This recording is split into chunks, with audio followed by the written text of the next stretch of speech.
അതായത് മറ്റേ നിറത്തിന്റെ ഇതിന്റെ തമിഴ് തമിഴ് പ്രകാശ് ക്യാരക്ടർ. കറക്റ്റ്. അതൊക്കെ കാരണം ഇപ്പോഴും ഞാനിപ്പോ സുരേഷ് ഏട്ടന്റെ മോളുടെ കല്യാണത്തിന് പോയപ്പോഴും കമൽ സാറൊക്കെ കെട്ടിപ്പിടിച്ച് ചില ആൾക്കാർ നമ്മളെ കാണുമ്പോൾ മാറി നിൽക്കും. കാരണം എന്താ ഇവൻ എൻ്റെ അടുത്തൊന്ന് ചാൻസ് ചോദിക്കുമോ എന്ന് പേടി. അപ്പൊ ഞാൻ എന്ത് ചെയ്യും, ഞാൻ എൻ്റെ ഡ്യൂട്ടി ബൗണ്ടാണ്. കാരണം ഇത്ര സീനിയേഴ്സ് ആകുമ്പോൾ നമ്മള് ജസ്റ്റ് പോയി നമ്മളൊന്ന് വിഷ് ചെയ്യും, അത്രേ ഉള്ളൂ. മനസ്സുകൊണ്ട് നമുക്കും നമ്മൾ ഫ്രസ്ട്രേറ്റഡ് ആണ് അവരെ കാണുമ്പോൾ. കാരണം പിന്നെ ഒരു തവണ വിഷ് ചെയ്യും, പിന്നെ രണ്ടാമത്തെ തവണ മൈൻഡ് ചെയ്യില്ലെങ്കിൽ ഞാനും മൈൻഡ് ചെയ്യില്ല. അവർ മുമ്പ് ചെയ്യുന്നാലും ഞാൻ മൈൻഡ് ചെയ്യില്ല. കാരണം നമ്മൾ അത്ര മോശമൊന്നുമല്ല. കാരണം ചില ആക്ടേഴ്സ് ഉണ്ട്, നമ്മൾ അങ്ങോട്ടേക്ക് റെസ്പെക്ട് കൊടുത്താൽ മൈൻഡ് ചെയ്യില്ല. നമ്മള് ഒരു തവണയും കൂടെ നമ്മൾ അങ്ങോട്ടേക്ക് റെസ്പെക്ട് കൊടുക്കും, പിന്നെ മൈൻഡ് ചെയ്യില്ല. പിന്നെ ഞാൻ അയാളുടെ മുമ്പിൽ പോയി നിൽക്കും, ഞാൻ മൈൻഡ് ചെയ്യില്ല ആള്. രസം അത്. കാരണം നമ്മളെ നോക്കിയിട്ട് ചിരിക്കാൻ പറ്റിയില്ലെങ്കിൽ അത് അവന്റെ പ്രോബ്ലം, എന്റെ പ്രോബ്ലം അല്ല. മനസ്സിലായി? ഇപ്പൊ ചില ആക്ടേഴ്സിനെ ഞാൻ കരുതി, എനിക്ക് നല്ല ഫ്രണ്ട്സ് ആരും ഇല്ല. ചില ആക്ടേഴ്സ് കെട്ടിപ്പിടിച്ചിട്ട് എന്താടാ നീ എത്ര നാളെ നീ എന്നെ വിളിച്ചോ. അപ്പൊ ഞാൻ അത് കഴിഞ്ഞ് വിളിച്ചോടനെ, എടാ അടുത്ത പടത്തിന് എനിക്കൊരു വേഷം എനിക്ക് ചെയ്തു തരണം. ഒരു യങ്സ്റ്റർ ആട്ടോ, തീർച്ചയായിട്ടും. പക്ഷെ ഈ പടത്തിലൊന്നുമില്ലടാ, സത്യയുടെ ഒന്നുമില്ല. പിന്നെയും 6 മാസം കഴിയുമ്പോൾ അവനെ കാണും, നീ എന്താണ് എന്നെ വിളിക്കാത്ത? എടാ അടുത്ത പടത്തിലൊരു വേഷം എനിക്ക് ഇവിടെ ഉറപ്പായിട്ടും. പിന്നെ ഞാൻ മനസ്സിലാക്കി, ഞാൻ അയാളോട് ചോദിച്ചിട്ട് കാര്യമില്ല. അപ്പൊ ഞാൻ എന്ത് ചെയ്തു, ഞാൻ അയാളോട് ചോദിക്കും, എടാ നീ എന്താ എന്നെ വിളിക്കാത്ത? അത് രസമാ, നമ്മളെ കണ്ണിന് കണ്ണു കൊടുക്കുന്ന. കാരണം വേറൊന്നുമല്ല, അയാൾ എൻ്റെ അടുത്ത് നോർമൽ പ്ലെയിൻ ആയി കഴിഞ്ഞാൽ ഒരു കുഴപ്പമില്ല. അയാൾ എൻ്റെ അടുത്ത് ഇങ്ങോട്ടേക്ക് വന്നു, എടാ നീ എന്താണ് എത്ര നാളായടാ. നമ്മൾ ഒരുമാതിരി തേക്കുമ്പോൾ നമ്മൾ തിരിച്ച് ഹെവി ബംഗാളി തേപ്പ് കൊടുക്കും നമ്മൾ.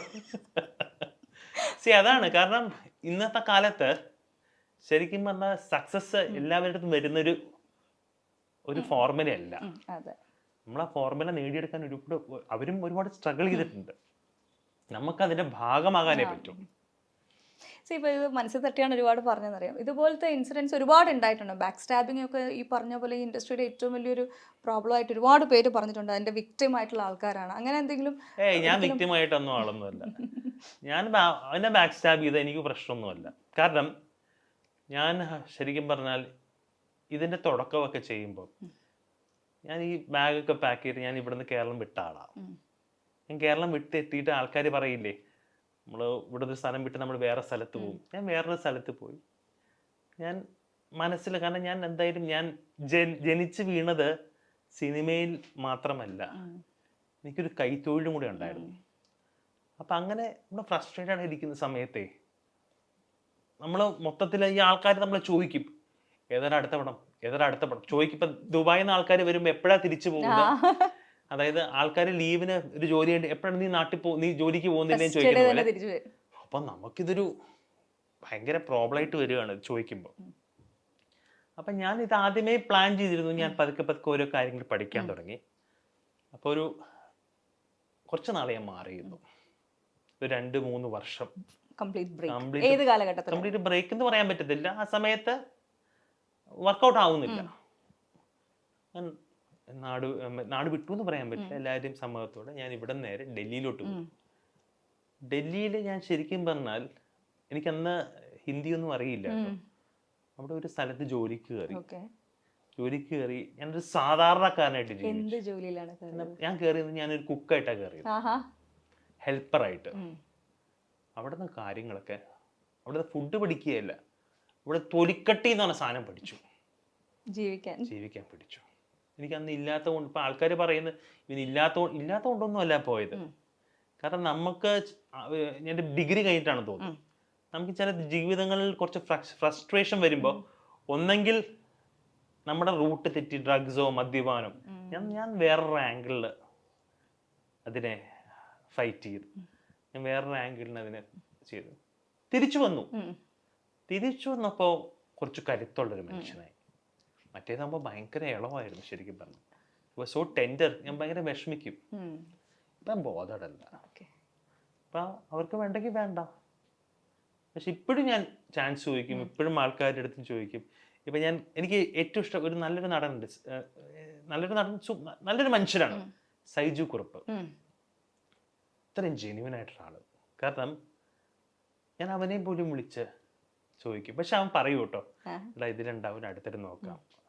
സി നമുക്ക് അങ്ങനത്തെ 1-2 പേര് കുറച്ച് ജെന്യുവൻ ആൾക്കാർ വേറെ അവൻ തന്നില്ലെങ്കിലും കുഴപ്പമില്ല, പക്ഷെ അവരൊക്കെ ആയിട്ടുള്ള ഒരു അദ്ദേഹം ശരിക്കും കഷ്ടപ്പെട്ട് വന്നൊരാളാട്ടോ.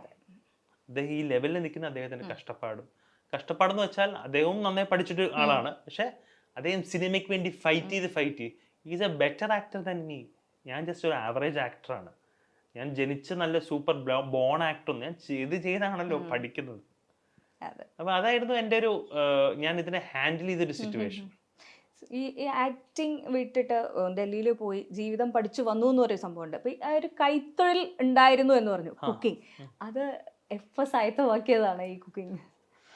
അത് ഇതിന്റെ ഒരു താളം നമുക്ക് കുറച്ച് കഴിഞ്ഞപ്പോൾ മനസ്സിലായി. കാരണം ഇത് അധികം നാള് നമ്മൾ വിചാരിച്ച ലെവലിൽ എത്താൻ പറ്റില്ല എന്ന് മനസ്സിലായി. അപ്പോൾ എൻ്റെ ഫാദറിന് ഇവിടെ ഒരു റെസ്റ്റോറൻറ്റ് ഉണ്ട് എറണാകുളത്ത്. അന്നത്തെ കാലത്ത് നന്നായിട്ട് പോകുന്നൊരു റെസ്റ്റോറൻ്റാണ്. അവിടെ നിന്ന് തന്തൂർ എന്നാണ് പറയുന്നത്. അവിടെ നിന്ന് ഓരോ കാര്യങ്ങൾ പഠിച്ച് അപ്പോൾ അവിടുത്തെ ആദ്യം ചപ്പാത്തി പരത്താൻ പഠിച്ചു, പിന്നെ പൊറോട്ട ഉണ്ടാക്കി, വീച്ച് പൊറോട്ട ഉണ്ടാക്കി.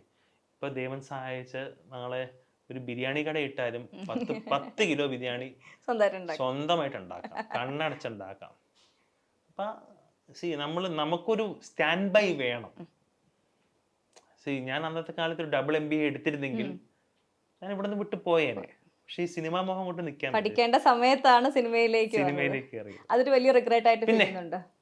End of the day education ഒരു മസ്റ്റ് ആണ്. ഇന്നത്തെ കാലത്ത് തന്നെ നമ്മളിപ്പോ സിനിമയിൽ കയറുന്ന ആൾക്കാരൊക്കെ ഹൈലി എഡ്യൂക്കേറ്റഡ് ആൾക്കാരാണ്. അപ്പോൾ ഒരു ശരിക്കും പറഞ്ഞാൽ ഒരു ബേസിക് എഡ്യൂക്കേഷൻ ഗ്രാജുവേഷൻ വരെയുള്ളത് കംപ്ലീറ്റ് ചെയ്തതിന് ശേഷമാണ്. പിന്നെ ഗ്രാജുവേഷൻ ഒക്കെ കഴിഞ്ഞു. പക്ഷെ ഞാൻ സിനിമയല്ലായിരുന്നെങ്കിൽ കുറച്ചും കൂടെ നല്ലൊരു ഗ്രാജുവേറ്റ് ലെവലിലോട്ട് പോയത്, വേറൊരു പ്രൊഫഷനിൽ കുറച്ചും കൂടി ഒരു. പക്ഷെ ഇത് തന്നെ എനിക്ക് തെറ്റെന്ന് പറയാനില്ല. വളരെ സംതൃപ്തനാണ്. ദൈവം എനിക്ക് എല്ലാം തന്നിട്ടുണ്ട്, ദൈവത്തിന്റെ അനുഗ്രഹം. സിനിമയില് വേഷങ്ങൾ അത് മതി. ഇപ്പം ഈ ഹോട്ടൽ ബിസിനസിന്റെ കാര്യം അതിനിടയിൽ പറഞ്ഞു, ഫാദറിന്റെ ബിസിനസ്സിലേക്ക് താങ്കൾ കൂടി ആഡ് ചെയ്ത് വരികയായിരുന്നു അല്ലേ? ഇപ്പോ ആ ഒരു ഹോട്ടൽ ഓണർ, ഒരു റെസ്റ്റോറന്റ് ഓണർ എന്നുള്ള രീതിയിൽ ഹൗ ഡു യു ഫീൽ, ഒരു ബിസിനസ്സുകാരൻ എന്നുള്ള രീതിയിൽ? അതായത് ഞാനിപ്പോ കുറച്ച് ഇങ്ങനെ എന്താ പറയുക, ഞെളിഞ്ഞു നിൽക്കാറുണ്ട്. കാരണം ഒരുപാട് പേര് നമ്മളെ ഇഷ്ടപ്പെടുന്ന ആൾക്കാർ കുറേ പേരുണ്ട്. അപ്പോൾ ചില സമയത്തൊക്കെ തലകുനിഞ്ഞ് നടക്കണമെന്ന് ഒരു ഫീലിംഗ് എനിക്ക് തന്നെ ഞാൻ തോന്നാറുണ്ട്. നമ്മുടെ ഉള്ളിൽ ഞാൻ ആലോചിച്ചു, എനിക്കൊരു ടാഗ് ഉണ്ട്. ആ ടാഗ് ഉള്ള അത്രയും കാലം എന്തുകൊണ്ട് ഞാൻ ഒപ്പത്തിനൊപ്പം നടന്ന എന്താ കുഴപ്പം? അപ്പം ഞാൻ വളരെ എന്താ പറയുന്ന, ഐ എം വെരി ഹാപ്പി. എനിക്ക് ഇത്രയും പേർക്ക് ഒരു ഫേം ഉണ്ട്, ഇത്രയും പേരെ നോക്കുന്നുണ്ട്, ഇത്രയും പേർക്ക് ആഹാരം നമ്മൾ വിളമ്പാനുള്ളൊരു അനുഗ്രഹം ദൈവം തന്നു. അന്യലക്ഷ്മി ദൈവം എനിക്ക് അനുഗ്രഹിച്ചു, അതിൻ്റെ സന്തോഷമുണ്ട്. മലയാളത്തിലും അന്യഭാഷയിലുമെല്ലാം നമുക്ക് ഏറെ സുപരിചിതനായ താരമാണ് നടൻ കൃഷ്ണ. ഒരു സമയം കഴിഞ്ഞപ്പോൾ സിനിമയിൽ അധികം വേഷങ്ങളിലൊന്നും നമ്മൾ കണ്ടിട്ടില്ല എങ്കിൽ പോലും വിജയ്ക്കൊപ്പമുള്ള നിരവധി സിനിമകളിൽ കൃഷ്ണയെ നമ്മൾ കണ്ടിട്ടുണ്ട്. നെപ്പോളിയൻ എന്ന മലയാള സിനിമയിൽ ബാലതാരമായിട്ടാണ് 14-ാം വയസ്സിൽ കൃഷ്ണ അഭിനയ രംഗത്തേക്ക് കടന്നു വന്നത്. 1997 ഭാനുപ്രിയയ്ക്കൊപ്പം ഋഷ്യശൃംഗൻ എന്ന ചിത്രത്തിലാണ് നായക വേഷത്തിൽ അദ്ദേഹം അരങ്ങേറിയത്. പിന്നീട് ദയ എന്ന ചിത്രത്തിൽ അഭിനയിച്ചു. മഞ്ജു വാര്യരുടെ ഒപ്പം അഭിനയിച്ചു. 1990കളുടെ അവസാനത്തിൽ അയാൾ കഥ എഴുതുകയാണ്, ഹരികൃഷ്ണൻസ്, ഇൻഡിപെൻഡൻസ്, വാഴന്നൂർ തുടങ്ങി നിരവധി ചിത്രങ്ങളിൽ അഭിനയിച്ചു. ഷാജഹാൻ എന്ന ഹിറ്റ് ചിത്രത്തിൽ വിജയ്ക്കൊപ്പം അഭിനയിച്ചത് ഏറെ ശ്രദ്ധ നേടിയിരുന്നു. ആലപ്പുഴക്കാരനാണ് അദ്ദേഹം. 2 മക്കളിൽ മൂത്തയാളാണ് കൃഷ്ണ. ഒരു വലിയ സിനിമാ ബന്ധം കൂടി അദ്ദേഹത്തിനുണ്ട്. എന്താണെന്ന് വെച്ചാൽ ലളിത പത്മിനി രാഗിണി ത്രയത്തിലെ നടി ലളിതയുടെ ചെറുമകൻ കൂടിയാണ് കൃഷ്ണ. ഹൈക്കോടതിയിൽ അഭിഭാഷകയായ ശിഖയാണ് അദ്ദേഹത്തിന്റെ ഭാര്യ. ദമ്പതികൾക്ക് ശിവൻ എന്ന മകനും ഗൗരി എന്നൊരു മകളുമുണ്ട്. കൊച്ചിയിലാണ് ഇവർ ഇപ്പോൾ സ്റ്റേ ചെയ്തിരിക്കുന്നത്. കൊച്ചിയിൽ തന്നെയുള്ള തന്തൂർ ചില്ലീസ് റെസ്റ്റോറന്റിന്റെ ഉടമ കൂടിയാണ് കൃഷ്ണ.